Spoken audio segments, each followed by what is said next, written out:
found a problem.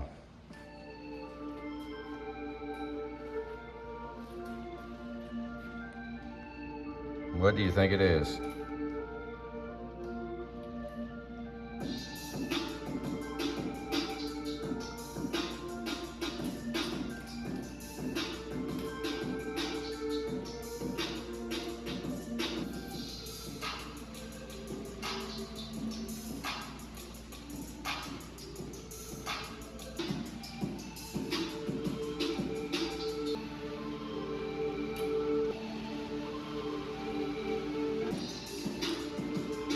What do you guys see?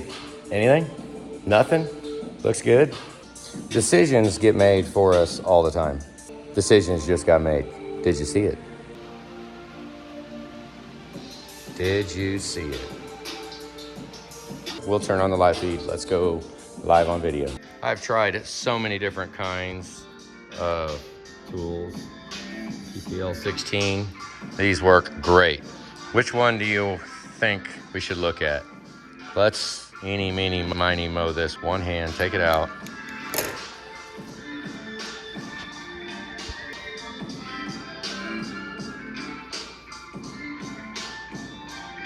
That right there is a spun rod bushing. I talk about them all the time, don't I? I bring it up, spun rod bushing. It's actually more of an epidemic than lifters. Okay, hindsight. If we look, the video right here. Hindsight's always great. You can see the brass. You see the brass in it.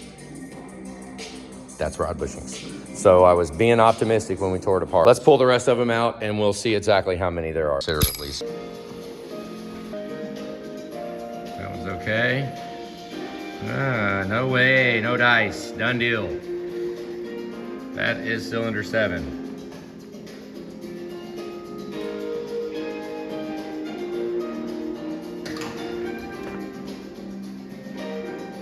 I don't know. No, no way. Look. It started. See that shadow? Yeah, it started.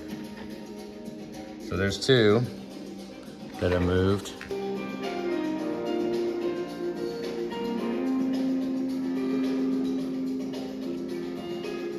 Horrible one is right here, without question. That is a spun rod bushing.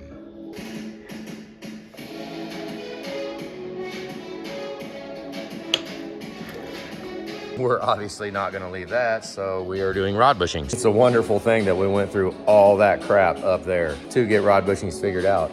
And this one taught us a little bit too, because the piston protrusion was as much as 8 to 9 thousandths crooked. It should move about 10 thousandths. You push on one side of the piston and it'll cock that way and it'll go 5 thousandths past your protrusion number, and then you cock it the other way and it'll go 5 thousandths the other way, which would be a 10 thousandths move. This is already set up for 6-liter rod bushings. Oh, so it's barely out, but it's just a fuzz out. A little bit what I would call big, about 15 tenths. I like to see about 12. So as far as being worn out, no, but the coloring is horrible. Let's check this one that spun, see how worn out this one is. Or it might be tight.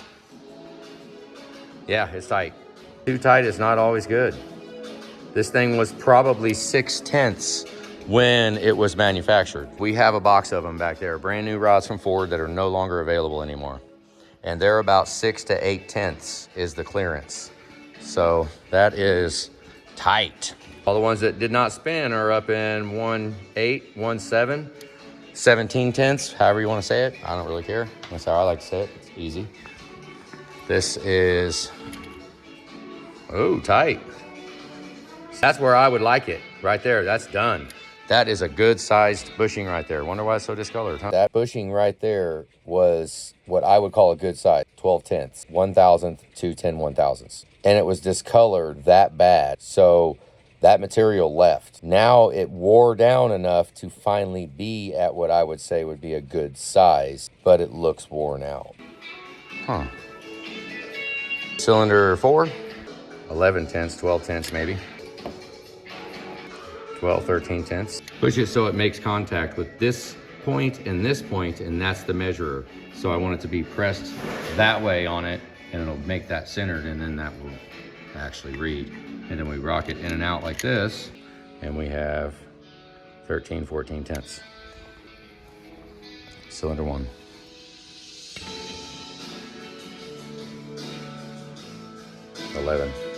Now I do actually have a problem with this rod hone. I'm trying to get charged for some stuff that the rod hone should have came with. Let's just throw that out there in case there's comments down here about that rod hone. Because if there are, then we have a lot of discussions to talk about this rod hone. So let's throw that out there.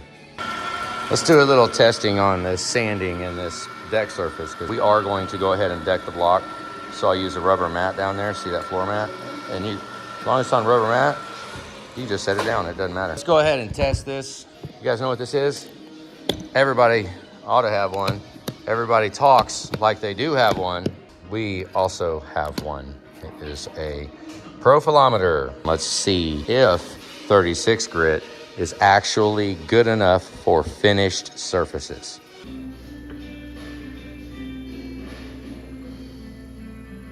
See it right there in the fire ring. 36 RA, which is good for a Felpro head gasket. They say 30 to 60. We go a lot smoother when we surface it. This is with 80 grit. 80 is 36 RA. Let's check inside of the cylinder too. Check the ball hone numbers. The ball hone did not take the plateau all the way out. I love that. That is freaking great. You see how it is more valleys than peaks. 44 RA. Let's see if it's consistent. Once again, it's more valleys than peaks. That one is half.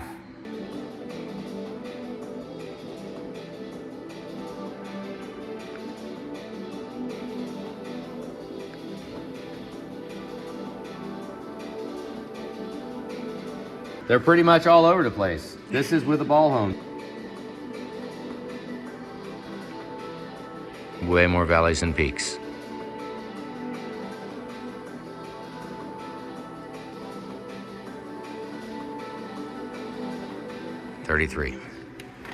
So we had 33 and like 24 and 44 and 41. Let's take over here on this nasty crap right here. All we really care about right here is RA. It drags a little diamond across the surface. 37 RA. The one spot we checked earlier, I think, was 39. High 30 RA with 80 grit sandpaper. Right across that nastiness too. Let's see what that, yeah, you can see that on the graph. You can see when it hit that nasty crap. It's gonna affect our number for sure. 60. Oh, yeah. Yeah, dragging across there. See it moving?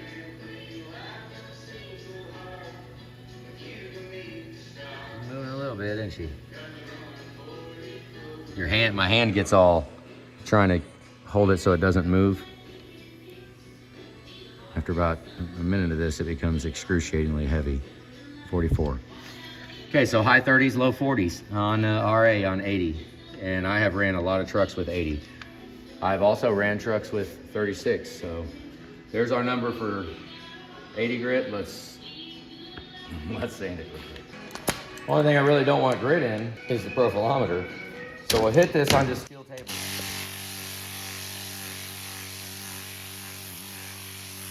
That is Master Pro stick-on file sheets 36 grit. Now it helps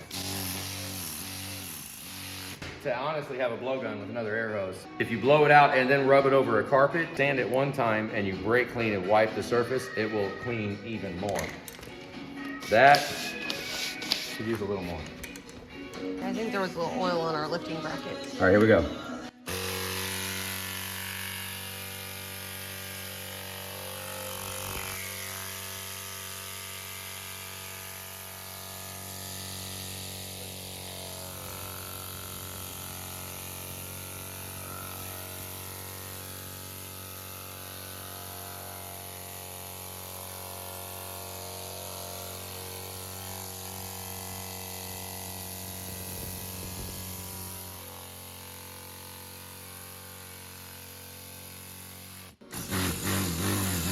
pulled it out of the sink. That's our spray room blowgun. Blowgun, drop the blowgun.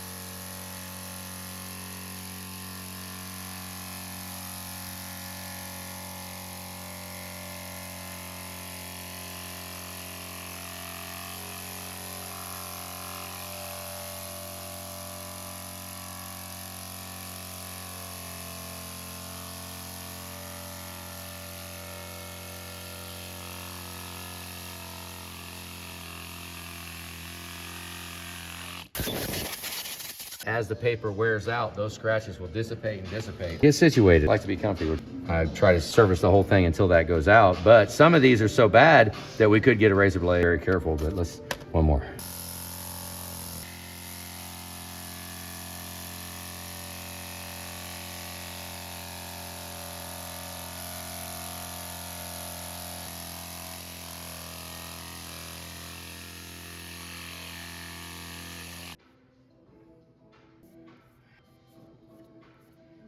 Grit. Swipe it off and test it right now. Right there, see all that nasty grit? And it shows the pores in the metal. Let's see what the number is. Different spot in the towel every time.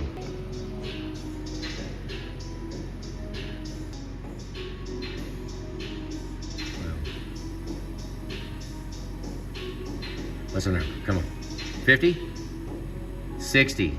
The pad is still new. Use that 60 cube off the bed plate. Look at that. 34. Yeah, that one was 60, but you just watched me get the same number with 36 grit that 80 grit allowed. Actually a little lower, that was low 30s, 34s. We were in the 38s and the 41s with 80 grit sanded. Now we're doing 36 grit. That looks pretty smooth. Oh no, 50, okay. Give me another towel, let's wipe the bottom. Look at that black stuff.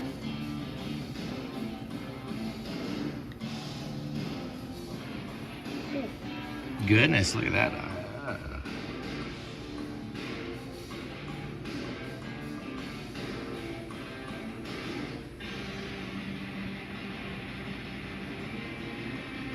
$58, okay. I mean, we got lucky with a 30, but it looks like we're pushing high 50s to 60. So let's go run this one once.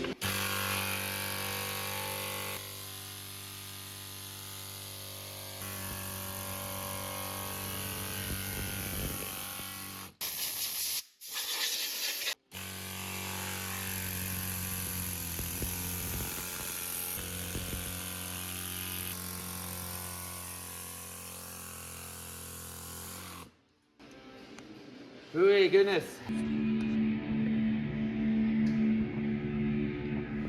Really doesn't quite do it justice.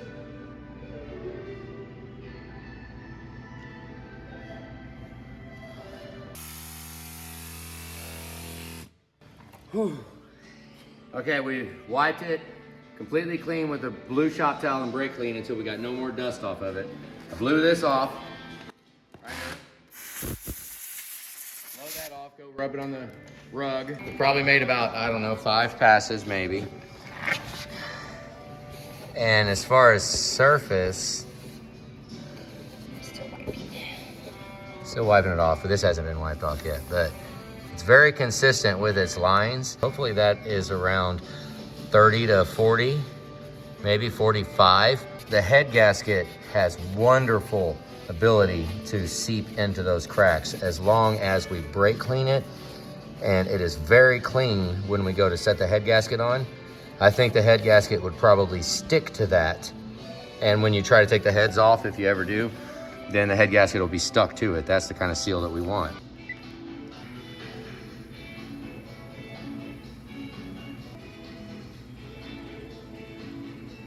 This is 5 or 6 passes, 36 grit. Letting the paper wear. 44, look at that. Okay, the factory one was high 30s. I would call that is good for head gasket sealing right there. 44 RA. You could check with Felpro and ask them what they think about a 44 RA. And I have done that before, and the number I was given was 30 to 60. Anywhere between 30 and 60 is Felpro's sealing range. You get smoother than 30 and you start to, look at that, 39. I've done quite a few trucks with 36 grit. Everybody asked me for years, how do I prep deck surfaces?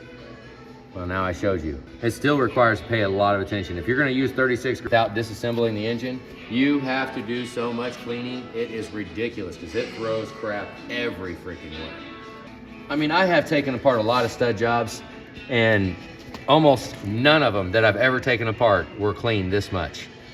And this is how we clean pretty much all of them. We're still probably gonna surface it, but I saw this as a wonderful opportunity since I finally showed you guys how to prep the surfaces with the sander.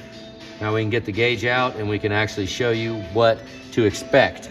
If you take a 36 grit, you could take a 36 right off the bat, honestly, and not even do the 80 grit. I did that as I was being modest, but normally one piece of 36 grit is all you need. You just don't wail away at it when it's dirty.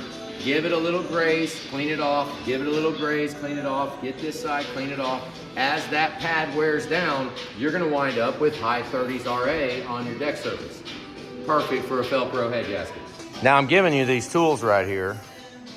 That's $100 and some odd at O'Reilly's. The paper's really freaking cheap. And I assure you this surfacer right here is a heck of a lot more than that.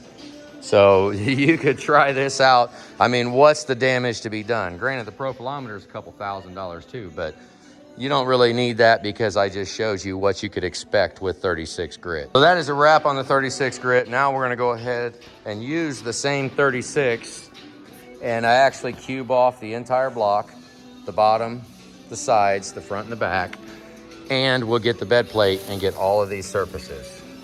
This and here, and I barely graze over this because that, I don't want to sand that very much. But the bottom, the oil pan surface, the front and the back, all of this stuff right here, yeah, you can sand all of that. And that's what we do.